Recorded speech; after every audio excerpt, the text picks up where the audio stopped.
নিজেকে বেশি অপরাধী মনে করিয়েন না। আপনি এত ভালো আল্লাহ পেয়েছেন, আপনি এত ভালো রব পেয়েছেন। বনি ইসরায়েলের একজন লোক 99 জন লোককে হত্যা করলো।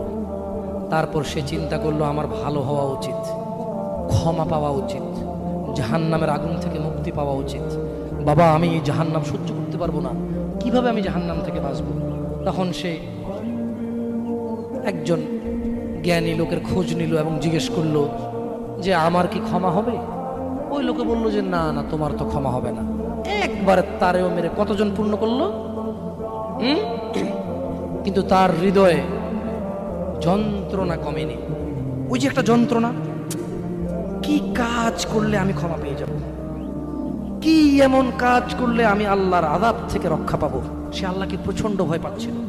এট দ্য সেম টাইম সে সিদ্ধান্ত নিয়েছিল যে সে আর হত্যাই করবে না, সে ভালো হয়ে যাবে, অন্যায় করবে না, সে অন্যায় করবে না। কিন্তু তার ভালো হওয়ার জন্য একটা গ্যারান্টি লাগবে যে কে আছে এমন যে আমাকে বলবে কি করলে আমাকে আল্লাহ ক্ষমা করে দেবে। ওই লোকটা যখন মারা যায় আল্লাহ তাকে জান্নাত দিয়েছে। কেন? সে ভালো হওয়ার ইচ্ছা পোষণ করেছে। আপনিও ভালো হওয়ার ইচ্ছা পোষণ করেন, করবেন তো ইনশাআল্লাহ।